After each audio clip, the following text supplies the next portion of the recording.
a abrir nuestras Biblias donde tuvimos la lectura aquí en Marcos capítulo 12 del versículo 13 al versículo 17. Muy bien, lo que vamos a ver el día de hoy no es nada fuera del otro mundo, no es algo sumamente difícil de entender, es algo que no nos agrada necesariamente como personas que trabajamos. ¿Por qué? Porque estamos hablando de cuestiones de dinero. Cuando hablamos de dinero, la gente corre, ¿ok? Pero esto no es de cuestiones de dinero para la iglesia, ¿ok? Esto es de cuestiones de dinero tocante a nuestra responsabilidad para con el gobierno que está sobre nosotros. Es decir, ponte las pilas en cuestión a tu tributo. En otras palabras, lo que viene siendo el impuesto que el gobierno impone. Muy bien, si ustedes recuerdan, hay una gran cantidad de preguntas que se están contestando aquí en estos últimos dos capítulos, o en este capítulo y en el anterior que vimos, en el 11.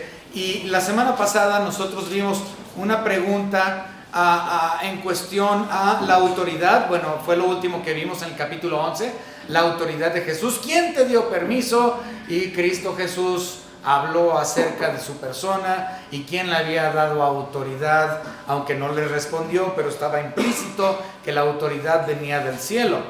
Ahora, en el capítulo 12, cuando iniciamos la semana pasada este capítulo, vimos una parábola de nuestro Señor Jesucristo tocante a el Señor de la viña y los trabajadores que el Señor de la viña había enviado. A uno lo golpearon, a uno lo apedrearon, a otro lo mataron y mataron a muchos, y últimamente terminaron matando al hijo, porque ellos pensaban, si nosotros matamos al hijo, pues entonces nosotros nos quedamos con la herencia. Y todo esto viene del libro de Deuteronomio, que era algo nuevo, que fue nuevo para mí. Incluso yo no entendía que esa parábola estaba basada sobre un texto de la ley de Deuteronomio. Entonces eso fue interesante para mí porque aprendí algo nuevo.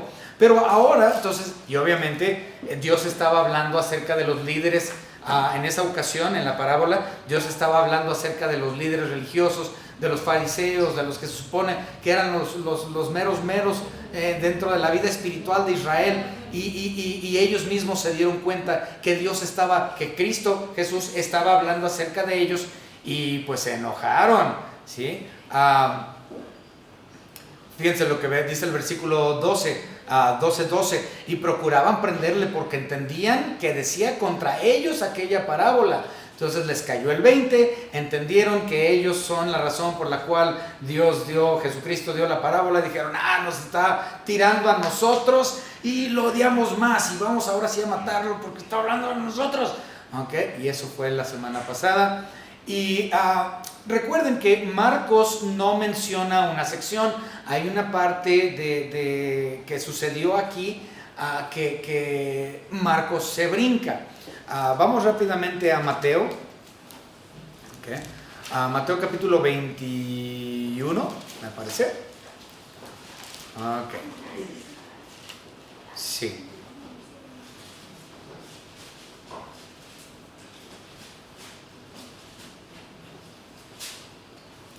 Muy bien, entonces lo que vimos la semana pasada pues fue de la viña y el dueño de la viña y todo lo que sucedió. Ya mencioné Deuteronomio y luego se brinca a Salmos. Ahora Marcos habla poquito acerca de esto, pero no mucho, se brinca la sección realmente de la piedra que desecharon los labradores, que eso viene de Salmos, si ustedes recuerdan. Y la parte que se brinca nosotros la podemos ver en Mateo 22. Mateo 22 del 1 al 14, el asunto de la parábola de las fiestas de las bodas. Esa parte, la parábola de las fiestas de las bodas, se lo brinca como tal Marcos no lo menciona. Marcos se pasa de la parábola de la viña y el dueño de la viña, los labradores, a la cuestión del tributo, que ustedes pueden ver en Mateo, que es capítulo 22, versículo 15, ¿va? Entonces, hay una sección completa que Marcos no abarca, y está bien. No estamos viendo Mateo, estamos viendo Marcos. Entonces nos vamos a enfocar en Marcos.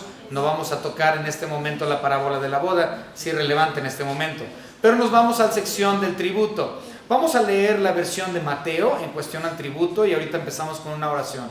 Mateo 22:15. Entonces se fueron los fariseos y consultaron cómo sorprenderle en alguna palabra. Si ya buscaban ya la manera de que Cristo Jesús metiera la pata, ¿va? Por así decirlo. Y le enviaron los discípulos de ellos con los herodianos diciendo: Maestro, sabemos que eres amante de la verdad. En Marcos dice: eres hombre veraz. Eres hombre veraz. Mientras que Mateo dice: hombre que ama la verdad. Y que enseñas con verdad el camino de Dios y que no te cuidas de nadie porque no miras las apariencias de los hombres. Que eso es muy hermoso, la cuestión de la apariencia del hombre. Esa es una cuestión judaica muy grande. Ahorita vamos a hablar acerca de eso. Ok, dinos pues, ¿qué te parece? ¿Es lícito dar tributo a César o no? Pero Jesús, conociendo la malicia de ellos, les dijo: ¿por qué me tentáis, hipócritas? Mostradme la moneda del tributo. Y ellos le presentaron un denario. Marcos no menciona que es un denario, Mateo sí. ¿Okay? Entonces les dijo: ¿de quién es esta imagen y la inscripción? Le dijeron: de César. Y les dijo: dad pues a César lo que es de César y a Dios lo que es de Dios. Oyendo esto se maravillaron y dejándole se fueron. Vamos a orar. Padre, le damos gracias porque nos ha permitido estar aquí para honrarle, glorificarle y aprender acerca de estos temas que para muchos puede ser difícil. Pero te damos gracias porque su Hijo Jesucristo lo dejó plasmado, lo dejó claro acerca de nuestra responsabilidad tocante a nuestros deberes cívicos, a los poderes que usted, Dios, ha puesto sobre nosotros. Gracias, Señor, le damos por la salvación que nos ha extendido gratuitamente mediante la obra de su Hijo Jesucristo. Y en su nombre le agradecemos por todo. Amén. Muy bien, Marcos capítulo 12. Aquí estamos con este asunto. Y como nosotros acabamos de leer, ya buscaban ellos la forma de enredarlo. Ellos estaban buscando la forma de enredar a nuestro Señor Jesucristo para que Él metiera la pata, podemos decirlo así. Vamos a ver un par de versículos donde esto ya se había hecho. Vamos a regresar a Marcos capítulo 8, unos capítulos antes. Marcos capítulo 8 y versículo 1. Dice Marcos 8:1 lo siguiente: en aquellos días, como había una gran multitud y no tenían que comer, Jesús llamó a sus discípulos y les dijo, ¿qué dije? Marcos 8:8. Pues ese era Marcos 8:11, Marcos 8:11, perdón. Ahora sí. Marcos 8:11 nosotros leemos: vinieron entonces los fariseos y comenzaron a discutir con él pidiéndole señal del cielo para tentarle. Entonces están buscando la manera para que Dios meta la pata, para que Cristo diga algo que a ellos no les parece. También lo podemos ver más adelante, esto siguió aconteciendo. Lo vemos también en Marcos capítulo 10 y versículo 2. Vamos a Marcos 10:2. ¿Sí? Ya tienen rato buscando que que Cristo diga algo que no les guste. 10:2, y se acercaron los fariseos y le preguntaron para tentarle si era lícito el marido repudiar a su mujer. Entonces esto continúa. Ellos están buscando la manera de enredar a Cristo en sus propias palabras, que Él diga algo que sea desagradable a su forma de pensar de ellos. También lo podemos ver en el capítulo anterior, capítulo 11, versículos 27 y 28. En Marcos 11, 27 y 28 nosotros leemos: volvieron entonces a Jerusalén y andando él por el templo vinieron a él los principales sacerdotes, los escribas, los ancianos, y le dijeron: ¿con qué autoridad haces casos? ¿Y quién te dio autoridad para hacer estas cosas? Entonces todo es para tentarle, todo es para moverle, todo es para que Cristo Jesús diga algo con lo cual no estén de acuerdo. Esta no es la excepción. ¿Cuál es mi responsabilidad? ¿Dar al César o no dar al César? Ahora, había un asunto. Dice ahí claramente en Marcos capítulo 12, donde estamos leyendo, en el versículo 13, nos presenta a dos grupos líderes de Israel. Nos menciona a los fariseos y nos menciona a los herodianos. Creo que esta congregación ya está muy familiarizada con quién son los fariseos. Pero recuerden que había muchos líderes, muchos diferentes. Bueno, yo sé que no es una facción, pero a mí me gusta utilizar esa palabra, facción. Son diferentes movimientos internos. Y había diferentes grupos, como por ejemplo, estaban los fariseos, estaban los saduceos, estaban los esenios, que también eran judíos, estaban obviamente los escribas, están los herodianos, ¿sí? Entonces había una gran cantidad de grupos y líderes religiosos dentro de Israel. Ya lo he mencionado anteriormente, los fariseos son el enemigo principal de Cristo antes de su resurrección, ¿sí? El enemigo principal de Cristo después de la resurrección son los saduceos. Después de la resurrección ya no vemos realmente tanto problema con los fariseos. Los fariseos empezaron a creer en Cristo, porque recuerden que los fariseos creían en la resurrección. Los saduceos no creían en la resurrección. Entonces, antes de que Cristo muriera y resucitara, su enemigo principal eran los fariseos. Cuando Cristo resucita, muchos de esos fariseos fueron salvos y ya no vemos tanto problema con ellos. Pero empezamos a ver que el enemigo principal son los saduceos posterior a la resurrección. Pero aquí todavía Cristo vive, camina, y los fariseos son el principal enemigo. Pero tenemos otro grupo aquí que son los herodianos. ¿Quiénes son los herodianos? Los herodianos, como lo dice la misma palabra, son judíos que estaban a favor del gobierno de la familia de Herodes. ¿Okay? Ahora, cuando hablamos de la familia de Herodes, recuerden que la familia de Herodes eran los que regían a toda la zona de Israel para los romanos. Y era una cuestión familiar. Recuerden, cuando Cristo nació, antes de que Cristo naciera, ya estaba el principal, que era Herodes el Grande, el papá. Y luego para cuando... Y Herodes el papá fallece en el año 4 antes de Cristo. ¿Okay? Herodes el Grande fallece en el año 4 antes de Cristo, pero recuerden, Cristo nació antes de la muerte de Herodes. Yo sé que está medio revoltoso eso, pero ahí les va. Cristo no nació en el año 0. Cristo de hecho nació aproximadamente entre el año 6 y el año 8 antes de Cristo, por cuestiones de nuestro calendario. Entonces, Herodes muere en el año 4 y su reino es dividido entre sus hijos, que son Herodes Felipe, Herodes Antipas y Herodes Arquelao. ¿Okay? Entonces muere el principal y él divide sus tierras entre sus hijos, los otros Herodes, y la familia de Herodes simplemente llega a ser los que rigen la zona, ¿va? Pero los herodianos eran odiados por los fariseos. Los herodianos eran odiados por los fariseos. ¿Por qué? Porque Herodes fue puesto ahí por Roma, ¿va? Y Herodes no era judío. Herodes era de Edom. Herodes era edomita, no era judío.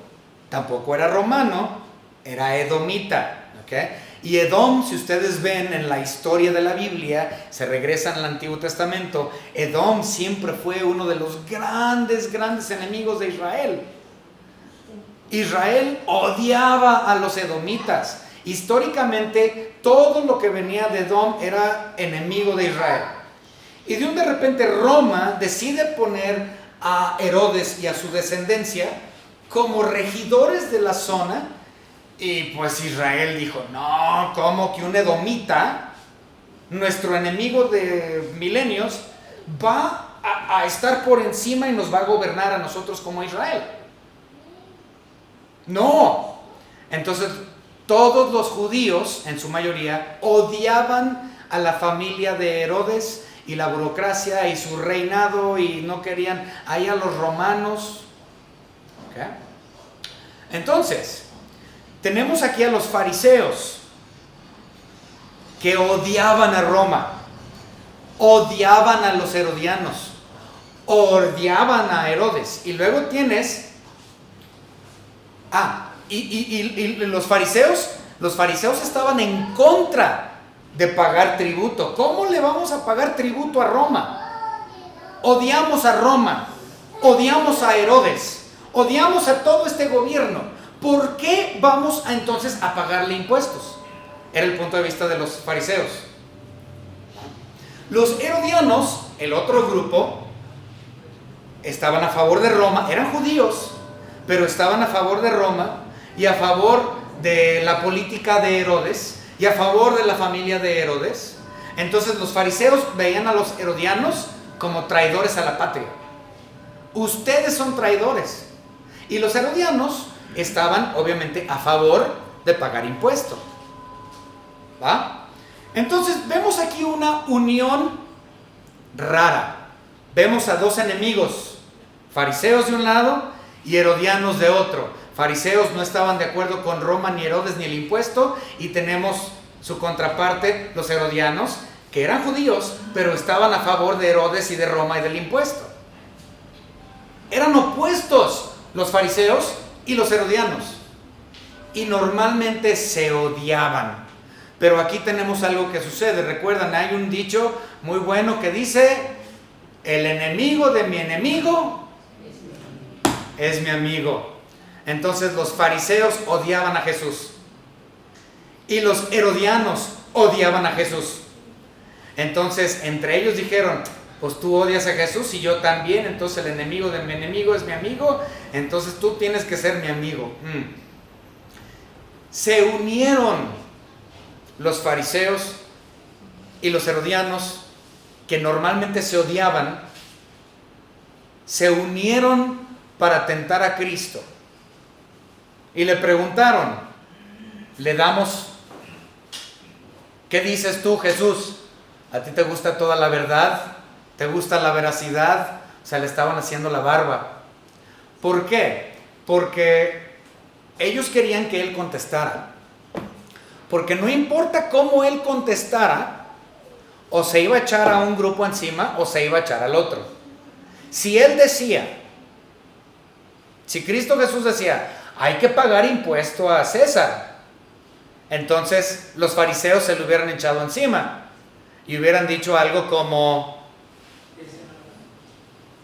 no, ¿cómo le vamos a dar dinero al traidor? ¿Cómo le vamos a dar al dinero al gobierno opresor? Se hubiera echado encima a los fariseos.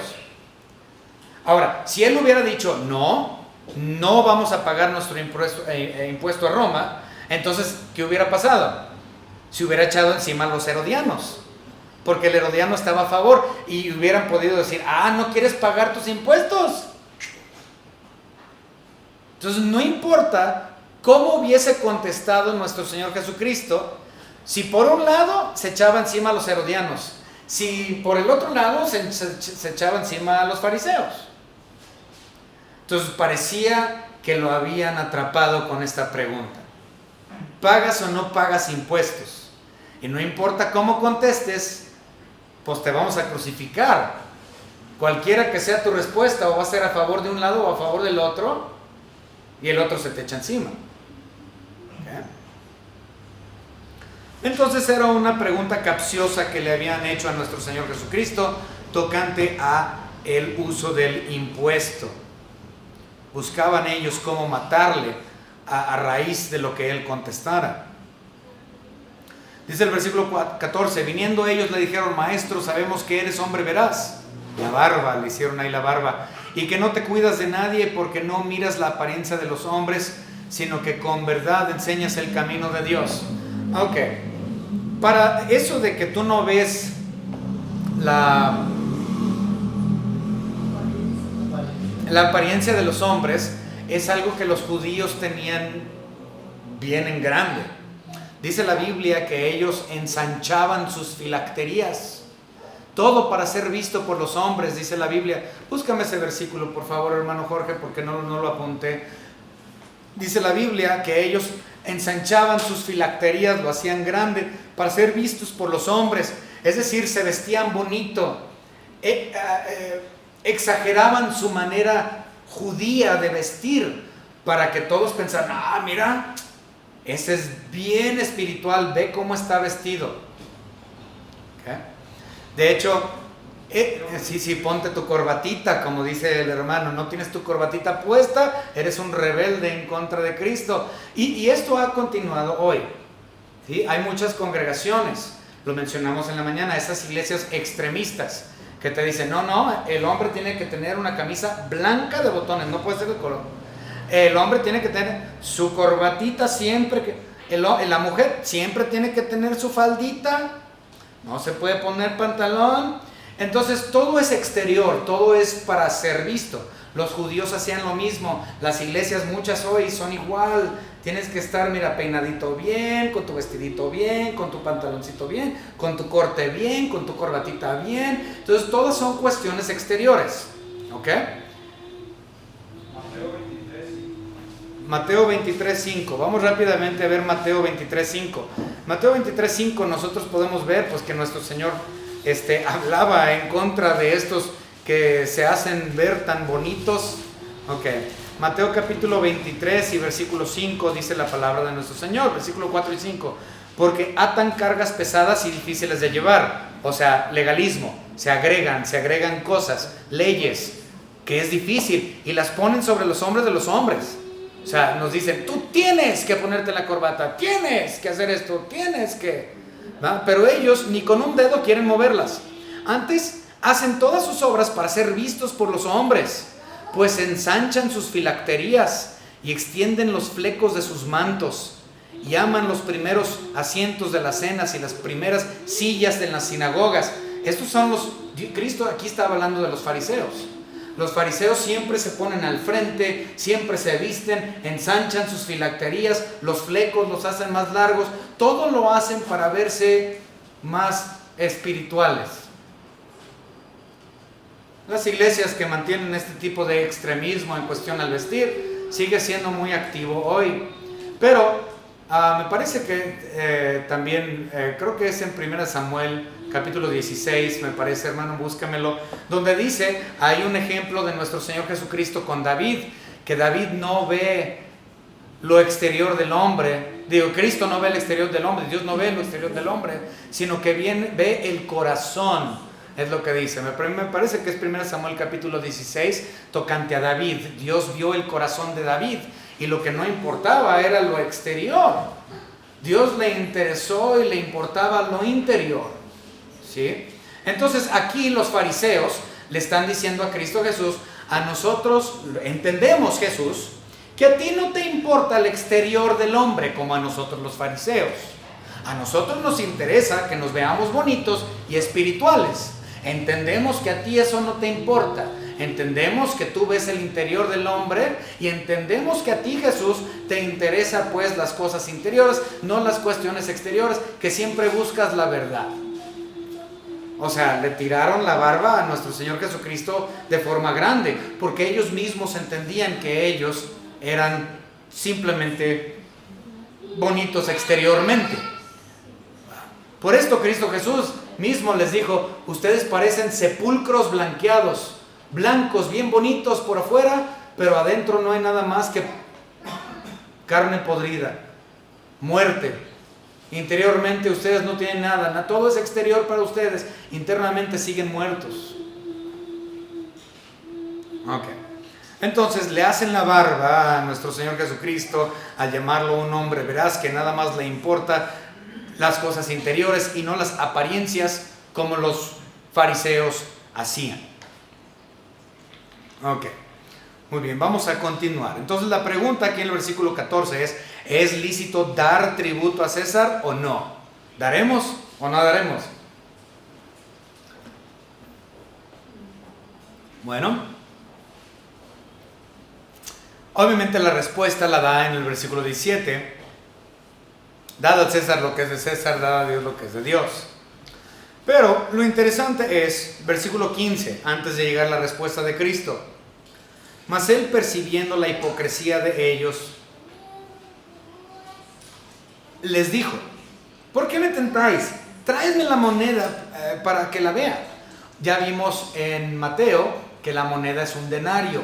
Marcos no lo menciona. Pero les pregunta, tráeme una moneda. Es decir, ellos ya la tenían consigo. Los judíos, los fariseos, tanto los herodianos como los que no eran herodianos.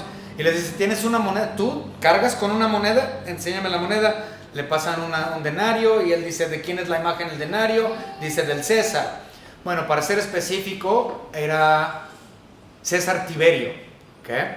la inscripción, la imagen que estaban viendo era la imagen de César Tiberio. Recuerden que ha habido muchos Césares, un montón de Césares. Entonces, en los tiempos en que Cristo, en esos años, quien estaba de César era Tiberio. ¿Okay? Entonces está hablando de Tiberio César, era su imagen de él. Okay. Y él le dice, básicamente en el versículo 16, ellos se la trajeron, el denario, y les dijo, ¿de quién es esta imagen y la inscripción? Y dijeron, del César. Ok. Luego les dice, dad al César lo que es del César, dad a Dios lo que es de Dios. Cristo Jesús no estuvo... Él vio su hipocresía, él vio y entendió completamente que lo estaban tratando de tentar y que no importaba cómo es que él contestaba, se le iban a echar encima. Entonces él contesta de una manera que ellos no esperaban. Y él dijo, es que lo que es espiritual, lo que es de este mundo es de este mundo. Él les está diciendo, sí, la imagen es del César. Entonces dale a César lo que es de César.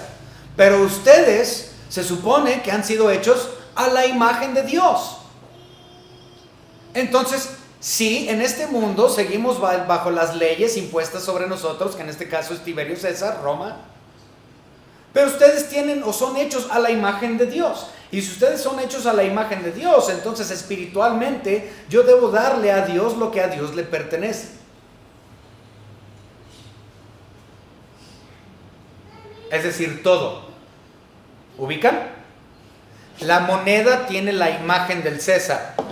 Dale al César lo que es del César. Tiene la imagen del César. Nosotros somos hechos a la imagen de Dios. Entonces, ¿qué le doy a Dios?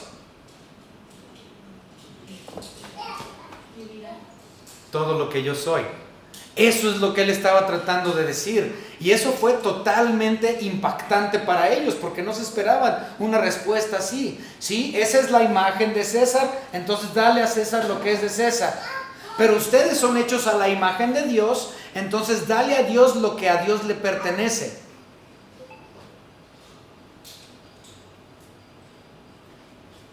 Eso fue impactante. Pero ciertamente los judíos no le daban todo a Dios. Le daban lo mínimo. Y lo daban simplemente porque era cuestión de tradición y rito. No lo hacían porque realmente era una alabanza o un sacrificio real para Dios. Ellos no sabían qué era darle todo a Dios, siendo que yo soy hecho a su imagen.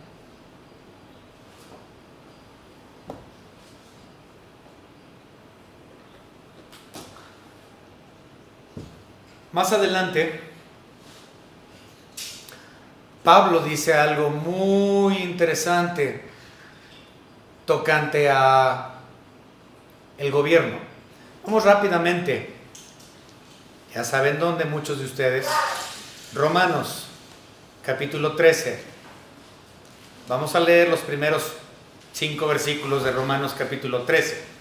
Pongan mucha atención a lo que dice Pablo aquí.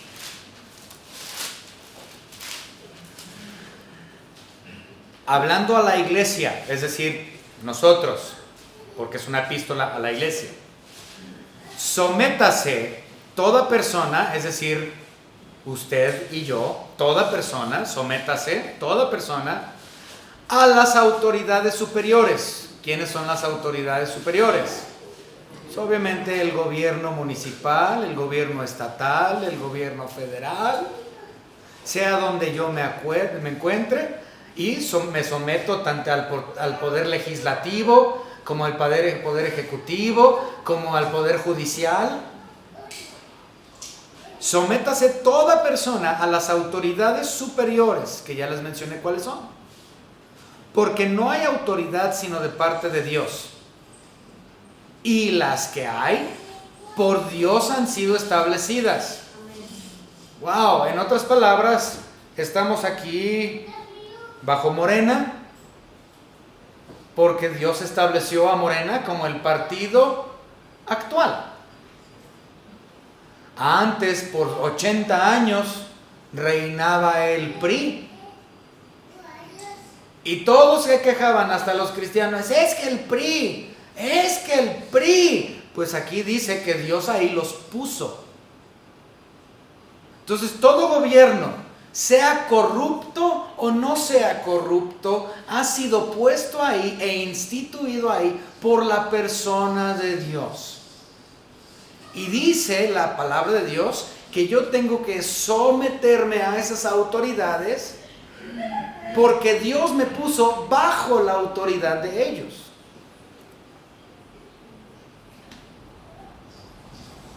Versículo 2. De modo que quien se opone a la autoridad, a lo establecido por Dios, resiste. ¡Wow! ¿Y saben cuál es un problema? Ahorita en Jalisco estamos pasando por un tema que a mí me afecta mucho. En lo personal, ¿saben cuál es ese? El asunto de los carros. El asunto de las emisiones, de las verificaciones, de las placas, de que si tu carro no pasa, posiblemente es considerado chatarra y todo este tipo de cosas. Yo como ciudadano del gran estado de Jalisco, yo digo, yo no quiero y es odioso. Yo quiero mis carros antiguos que avientan humo. Eso es lo que a mí me gusta. Y el gobierno me dice, no, ya no puedes tener carros que a ti te gustan, tienes que tener el carro que nosotros queremos que a ti te guste. Y yo puedo hacer el berrinche de mi vida, y lo hago, pero ¿saben qué? Me estoy sometiendo. Me estoy teniendo que someter a la autoridad que se puso encima de mí. Tengo que ir a comprar entonces otro vehículo que sí cumpla con los estándares de las leyes que se me están poniendo. ¡Qué feo! Y yo sé que es por cuestión de corrupción. Sí, yo sé y todos sabemos que esas leyes que se están poniendo son por cuestión de corrupción. Sí, es cierto. Pero eso a mí no me corresponde si están usando bien el dinero o no lo están usando bien. Posiblemente no respete a la persona que está en el oficio, pero respeto el oficio. ¿Ok? Sabemos que nuestro gobierno es corrupto. Y todos ellos que son corruptos no los aceptamos y no los respetamos. Pero el oficio que se supone que ellos representan, ese oficio lo tengo que respetar.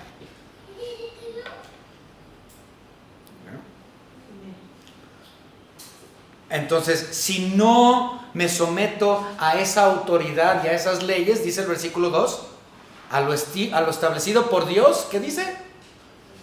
Te resistes. Ay, voy a extrañar mis autos antiguos. Mis autos viejos que echan humo, pero prefiero ponerlos a un lado que resistirme a la autoridad que Dios ha puesto. No me quiero resistir a Dios. Y los que resisten acarrean condenación para sí mismos. Entonces, ¿me conviene? No, no me conviene. Porque los magistrados no están para infundir temor al que hace el bien, sino al malo, se supone. ¿Quieres pues no temer la autoridad? Haz lo bueno y tendrás alabanza de ella. Okay. Entonces, ¿pago mi impuesto? Sí.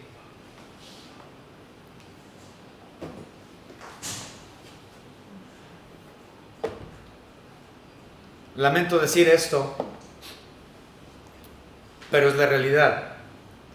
¿Sabían ustedes que arriba del 90% de los pastores aquí en México no pagan impuesto?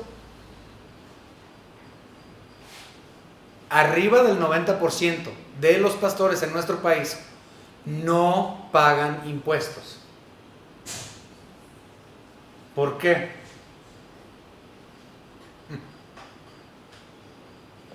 Pues porque no se están acatando a lo que dice la palabra de Dios.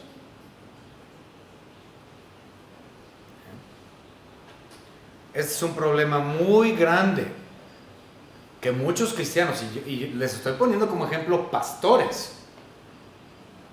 que se supone que deben de pagar sus impuestos si no lo hacen. Y te quieren decir a ti cómo vivir tu vida cuando ellos no están de acuerdo conforme a la palabra de Dios. Wow.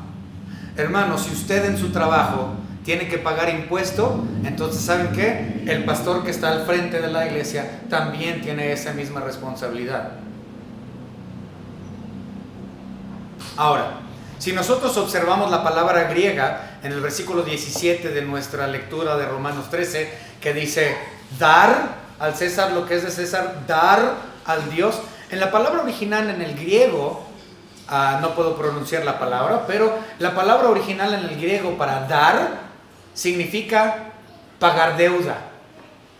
No nada más es dar por dar, sino el versículo de Marcos capítulo 12 nos está diciendo ahí en el versículo 17, da para pagar tu deuda. Eso es lo que significa en griego, paga tu deuda.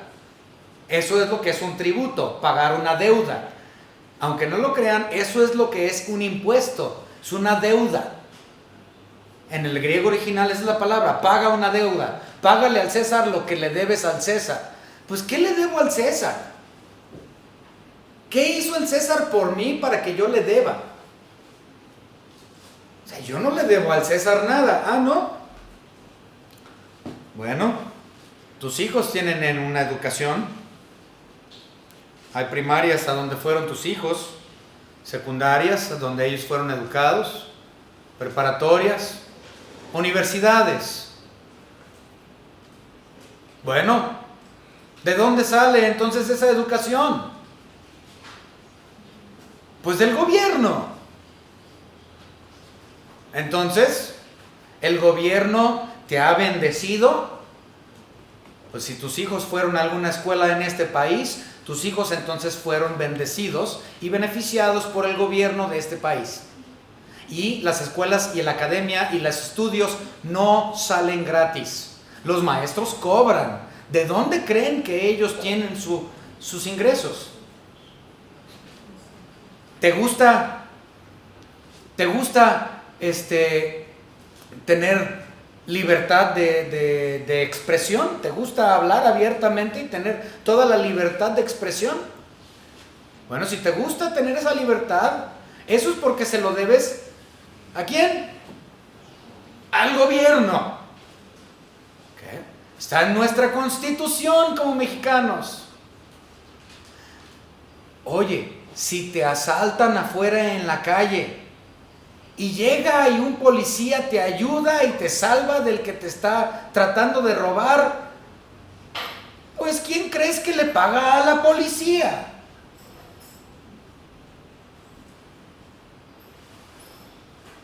¿Quién le paga a la policía que te protege? ¿Quién paga la educación de tus hijos? Si usted es un anciano y usted tiene el dinero del bienestar, ¿quién cree que paga ese dinero del bienestar? Si tú eres un beneficiario de esas cosas, entonces tú tienes una deuda para con el gobierno. Lo interesante aquí es quién tenía la moneda. Cristo Jesús dijo, ¿quién tiene la moneda? Le dieron ellos, los fariseos, tenían la moneda. ¿Sí? Es decir, que ellos tenían algo que le pertenecía a Roma, que ellos consideraban que valía la pena tener. En otras palabras, los mismos fariseos que no estaban a favor de dar impuesto, ellos mismos estaban cargando con las monedas del impuesto.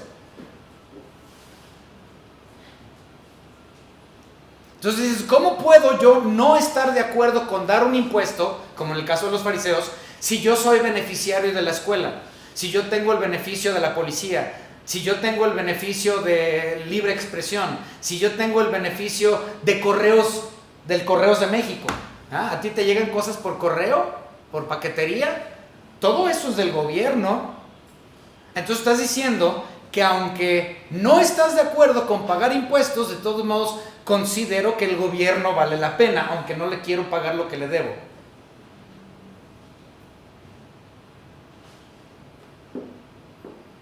Si tú tienes pesos mexicanos, entonces estás diciendo que estás de acuerdo con el gobierno y que vale la pena tener esos pesos.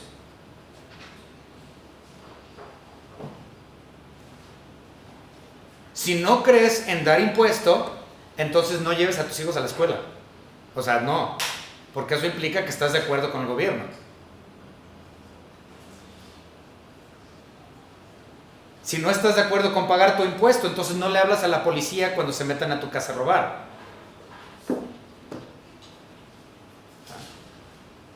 Si no estás de acuerdo con el gobierno, no tengas pesos mexicanos para gastar.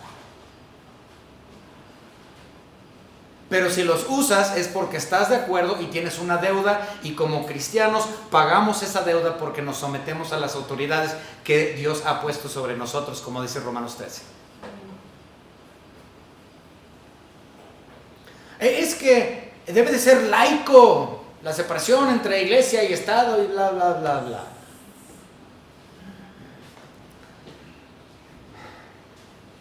Bueno, ese es otro tema, híjole, no me voy a meter en ese rollo.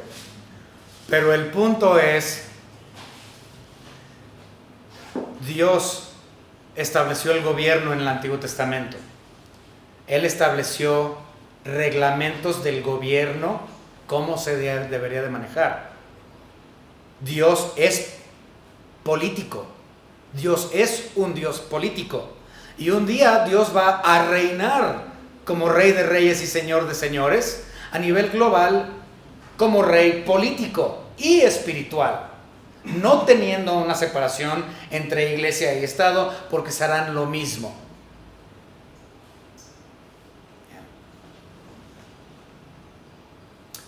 Pero bueno, vamos a finalizar con esta lectura y ya. Sí, ya hablamos mucho de eso, pero nuevamente, si usted no paga sus impuestos, entonces usted está en contra de Dios mismo.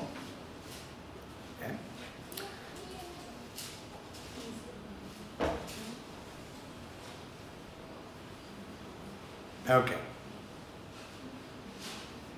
Pues creo que ya lo vimos. Ellos se lo trajeron, le dijeron de quién es esta imagen, la inscripción, ya hablamos de todo eso. Entonces el punto, hermanos, para darle final a esto es, recuerden, sí, la imagen que está en nuestras monedas es del gobierno, dale al gobierno lo que es del gobierno, pero recuerda, usted es hecho a la imagen de Dios. Entonces dale a Dios lo que es de Dios. Dale toda tu vida, dale tu persona, dale todo lo que tú eres. Que Él viva su vida por medio de la tuya. Que entiendas que ya no vives tú, sino Cristo vive en ti.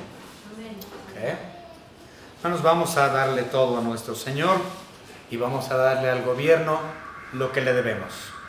Vamos a orar. Señor Padre, gracias le damos porque usted nos ha permitido estar aquí en su casa de oración. Señor, te pedimos que podamos nosotros aprender a hacer lo que a nosotros nos corresponde tocante a los impuestos y que le demos, Señor Dios, a usted lo que nos corresponde darle a usted, que es nuestras vidas. Gracias, Señor, por la salvación que nos ha otorgado gratuitamente mediante la obra de su Hijo Jesucristo, nuestro Redentor. En el nombre de Cristo Jesús, nuestro Señor y Dios, le agradecemos por todas las cosas. Amén. Ok. Muy bien. Como siempre, hermanos, preguntas. Otra vez decir que no era muy profundo el día de hoy, pero sí.